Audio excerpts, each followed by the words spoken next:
जिसमें कुछ लोग जिनको वायरसेस दिए गए थे वो वायरसेस हेल्प करने के बजाय हर्ट किए हैं जी। इस नाते ये थेरेपी जो है वो अभी भी ट्रायल पीरियड में चल रही है जी।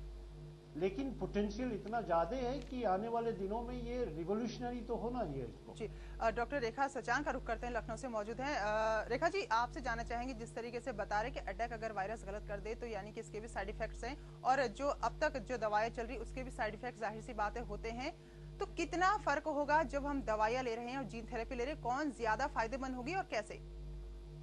नेचुरल सी बात है कि दवाइयों में हमें रेगुलर लेना पड़ता है, एक डेफिनेट कोर्स लेना पड़ता है लंबे समय तक। कभी कभी जैसे कैंसर से रिलेटेड बीमारियां तो लंबे समय इलाज लेना पड़ता है जी। और हम पेशेंट परेशान भी रहता है कि डॉक्टर साहब कितने दिन ये दवाइयां हम खाएंगे। लेकिन जीन थेरेपी में तो ये कि एक बार अगर आपने जीन लेवल पे चेंजेस कर दिए तो नेचुरल बात है वो डिजीज बर्थ से खत्म हो जाएगी। जैसे हम ह्यूमन पैपिलोमा वायरस पे रिसर्च कर रहे हैं तो human papilloma virus cervical cancer करता है, तो नेचुरल बात है कि अगर हमने कोई ऐसा उसका एंटी दे दिया वहाँ पे कि वो ह्यूमन पैपिलोमा वायरस को डेवलप ना होने दे तो उससे रिस्पॉन्सिबल जो सर्वाइकल कैंसर वो नहीं होने पाएगा। तो इसमें मेरे ख्याल से कि अगर एक भी डोज आप दे देते तो बहुत लंबे समय के लिए बेनिफिट मिल सकता है। तो डॉक्टर साहब, कहीं कोई इफेक्ट जो और सेल्स हैं बॉडी में उनको नहीं करेगा, यानी कि कोई नुकसान इस थेरेपी का नहीं होगा? नेचुरल बात है, जिस हम पर्टिकुलर वायरस के लिए या पर्टिकुलर डिजीज के लिए वो बना रहे हैं और उसमें डाल रहे हैं उसी तो थोड़ा बहुत इफेक्ट डाल सकता है, लेकिन इतना ज्यादा इफेक्ट वो उसी जीन के लिए करेगा जिसके लिए हमने वो तैयार किया हुआ है, उसी पर्टिकुलर डिजीज के लिए करेगा। जी। डॉक्टर त्रिपाठी, हमने जाना आपसे भी और डॉक्टर रेखा सचान से भी काफी फायदे हैं, तो ये बताइए आपके कितना इंतजार और भारतवासियों को करना पड़ सकता है इस थेरेपी के लिए?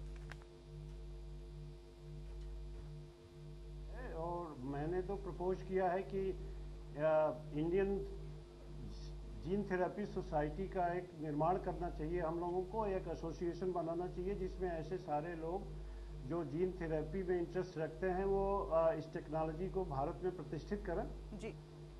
और आने वाले दिनों में भारत को ही इसकी सबसे अधिक जरूरत है जी। और क्योंकि मैं ऐसा विश्वास करता हूं कि भारत में जेनेटिक्स का काफी कुछ बीमारियों से एसोसिएशन है और वो अगर हम डेफिनेट ढंग से आगे बढ़ेंगे तो आने वाले दिनों में जीन थेरेपी हमारे लिए बड़ी कारगर साबित होगी।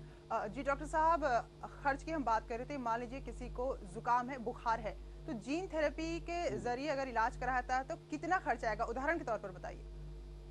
एक्चुअली खर्चे तो बहुत कम आएंगे जब स्टैंडर्डाइज टेक्निक हो जाएगी जी। उसमें वायरस का एक डोज होता है जिसके डॉक्टर के पास जाएंगे, आप इंजेक्ट कर दीजिए, एक इतना डोज दे दीजिए, बस उसके बाद वो वायरस जो है शरीर में अगर डेफिनेट ढंग से जाके इन्फेक्ट करेगा या सेल्स को मॉडिफाई करेगा तो फिर वो वर्षों तक बना रहेगा, लंबे समय तक। चलिए, और ये जुकाम और बुखार की जो बात कर रही हैं वो आप बड़ी छोटी बीमारियों की बात कर रही हैं जी, यानी कि असाध्य रोग जो है सब पर काबू पाया जा सकता है इस थेरेपी के जरिए। तो शुक्रिया डॉक्टर त्रिपाठी जी, आपका और डॉक्टर रेखा सचान, आप दोनों का बहुत बहुत शुक्रिया, जानकारी दी जीन थेरेपी से जुड़ी हुई कि किस तरीके से कारगर साबित होती है। जैसे कि डॉक्टर साहब का कहना है कि बुखार और जुकाम तो बहुत ही आम बात है और जो बड़े असाध्य रोग हैं उनको भी दूर करने में काफी कारगर साबित होगी जीन थेरेपी। तो देखने वाली बात होगी कि जो दावे जीन थेरेपी को लेकर अभी किए जा रहे हैं कि काफी कम खर्च होगा, कम समय लगेगा और ज्यादा इसका फायदा होगा। फिलहाल अभी भारत में इसकी इजाजत नहीं है तो इंतजार करना होगा। हमारे इस खास कार्यक्रम में फिलहाल इतना ही, लेकिन सहारा समय पर लगातार जारी है खबरों का सिलसिला।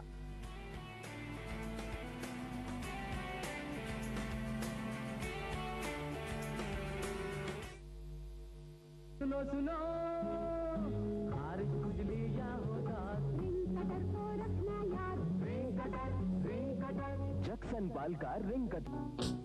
बिल्डिंग कमर्शियल हो या फिर आपके सपनों का घर, पीवीसी पाइप्स हर जगह यूज होते हैं और मैं अपने क्लाइंट्स को देती हूँ सर्वोत्तम सलाह। मोनिका गोल्ड पीवीसी पाइप्स, उत्तम तकनीक से बनी, मजबूत और भरोसेमंद। मोनिका गोल्ड पीवीसी पाइप्स, दाम में कम, मजबूती में दम।